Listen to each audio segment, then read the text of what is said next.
जय श्री राम दोस्तों। अगर आप भी झड़ते रूखे बेजान वालों से परेशान हैं तो इस रेमेडी को 2-3 बार ट्राई करें, बहुत अच्छे रिजल्ट मिलेंगे।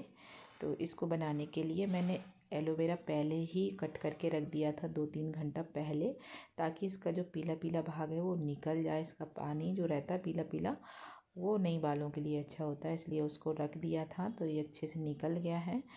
तब तक मैंने खाना बना लिया है, मतलब किचन के जो काम थे वो सारे कर लिए हैं, सिर्फ बर्तन बचे हैं।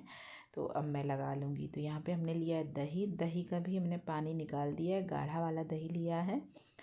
और इसमें अब हम डाल लेंगे एलोवेरा। तो इसको चम्मच से चाकू से जैसे चाहे वैसे निकाल लें।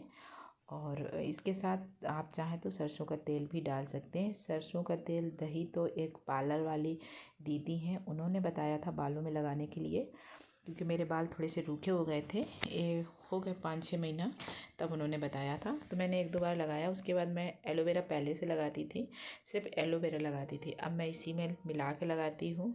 और इसको अभी 3-4 बार ही लगाया है, बहुत अच्छे रिजल्ट आए हैं। तो मैंने सोचा चलो आप लोगों को भी दिखा देती हूँ। अगर आपको किसी को समस्या होगी तो आप इसको ट्राई करेंगे तो 2-3 बार में आपको भी रिजल्ट मिलेगा।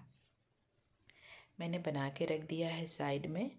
और अब हमें किचन को अच्छे से साफ़ कर लेना, क्योंकि अभी हमने खाना बनाया था और खाना बनाने के बाद साफ़ नहीं किया है तो फिर किचन में कीड़े कॉकरोच होने का डर रहता है। हालांकि मेरा किचन इस बार जो भी बना है इसमें रोशनी की बहुत अच्छी व्यवस्था है, मतलब सूर्य भगवान की सबसे जो पहली किरण है ना सीधा किचन में पड़ती है, इसलिए इतना अब कॉकरोच का डर तो नहीं रहेगा।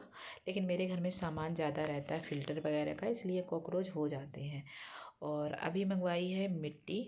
ऊपर थोड़ा सा पौधे लगाऊंगी साग सब्जी वाले, तो ऊपर ही डलवाई है मिट्टी। और अभी मैं बैठ गई हूँ लगाने के लिए। अभी टाइम हो रहा है 11:30 का और मैं अपने बालों में लगा रही हूँ जो हमने सुबह रेमेडी बना के रखी थी उसको। तो इसको बहुत सावधानी से लगाना है, नहाने के पहले ही लगा सकते हैं, लेकिन मैं सुबह पूजा करती हूँ इसलिए मैं सुबह नहीं लगा पाती हूँ। तो मैंने दोपहर में लगाया था। उसके बाद 1 घंटे के बाद मैंने बाल साफ़ कर लिए थे। तो मैंने छत में ही बाल साफ़ किए थे, इसलिए मैं आप कैमरा लेके नहीं गई थी, मतलब फ़ोन लेके नहीं गई थी, तो वो तो रिकॉर्ड नहीं कर पाई। और अब मैं मिल रही हूँ दूसरे दिन सुबह। मैंने बाल साफ़ किए हैं, कल मैंने सादे पानी से बाल साफ़ किए थे, आज मैंने शैम्पू किए हैं और पूजा पाठ भी मैं करके आ गई हूँ। आई हूँ किचन में तो मैंने चाय रखी है पकने के लिए और आटा लगा दिया है, क्योंकि छोटे बेटे को 7 बजे स्कूल के लिए जाना पड़ता है। और अभी मैंने उसको जगा दिया है, 6:30 बज रहे हैं।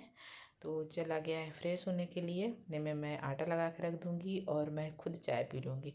उसके बाद मैंने बनाए उसके लिए पराठे, सादे वाले पराठे बनाए हैं और वो चाय के साथ खा के चला जाएगा।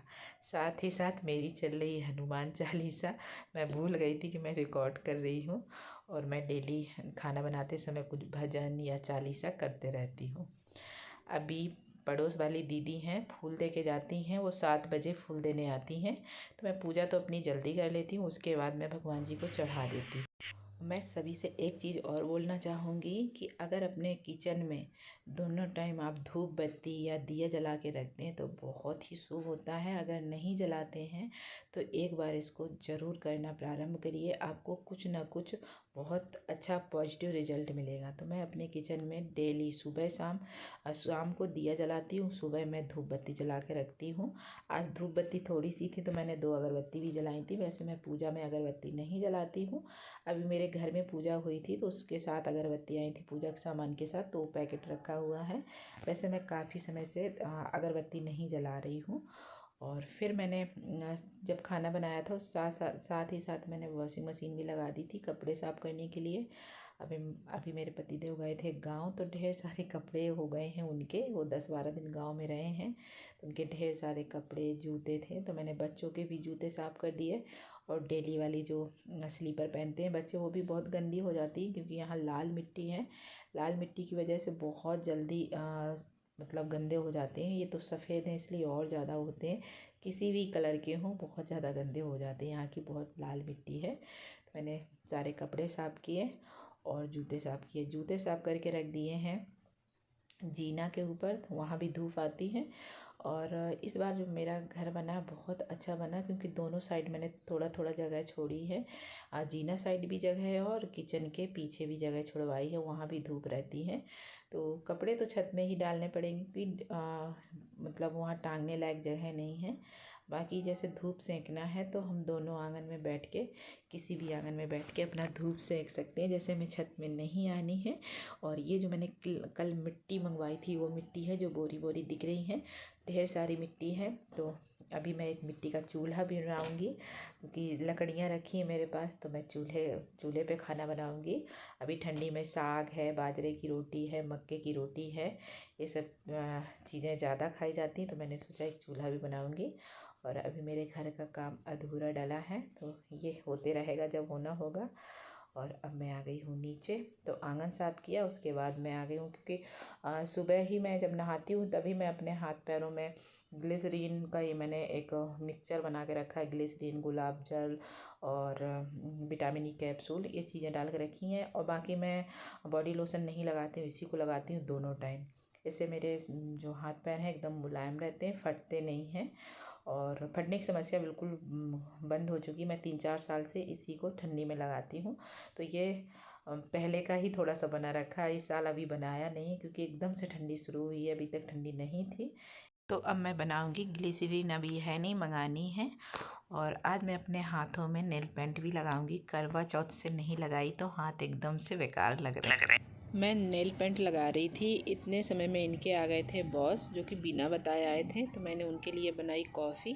दूध रखा हुआ था और एक पैकेट फिर मंगाना पड़ा, कि कॉफ़ी में ज़्यादा लगता है दूध। और मेरे यहाँ कॉफ़ी है, कभी बना लूँ। वैसे मैं कॉफ़ी हमारे घर में कोई नहीं पीता है, लेकिन इनके जब भी बॉस आते हैं उनके लिए कॉफ़ी बनानी पड़ती है। भाई वो बड़े लोग हैं, कॉफ़ी पीते हैं, हम लोग तो चाय से अपना काम चलाते हैं। तो आज मैंने कुछ अलग तरीके से कॉफ़ी बनाई। वैसे मैं कॉफ़ी को गिलास में डालती हूँ और 1 चम्मच पानी डाल के, शक्कर डाल के उसको फेंटती हूँ, फिर बनाती हूँ। लेकिन आज मैंने उसी में सारी चीज़ें डाल दी हैं और अच्छी कॉफ़ी बन गई थी। उसके बाद मैंने सोचा आज आराम तो कर नहीं पाई हूँ दोपहर में, तो चलो नमकीन बना लेती हूँ। ये दीपावली के समय लेके आए थे। ये है जो मक्का रहता है उसका चिवड़ा, तो ये बहुत टेस्टी लगता है। इसको मैं 1-2 बार और लेके आई हूँ बनाने के लिए। मैंने 1-2 बार और नमकीन बनाई है इसकी। तो अभी मैं बनाने जा रही हूँ। तो मैंने 1-2 मुट्ठी भर के निकाल लिया है ये मक्का वाला चिवड़ा। और पतला वाला पोहा है, तो एक साइड मैंने कढ़ाई रखी है पतला वाला पोहा भूनने के लिए, और एक साइड मैंने कढ़ाई रखी है जो मक्का का चिवड़ा है उसको भूनने के लिए। तो ये तो जैसे ही कढ़ाई में डालते हैं वैसे ही फूल जाते हैं, बहुत अच्छे से, और बहुत टेस्टी लगते हैं।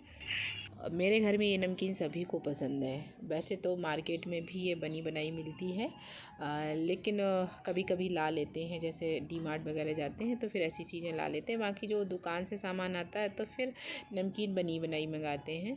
तो यहाँ पे हमने पोहा भूनने के लिए जो कढ़ाई रखी है उसमें थोड़ा सा जीरा डाला है, 2-3 लाल मिर्ची डाली हैं, और डाल दिया है नमक और हल्दी।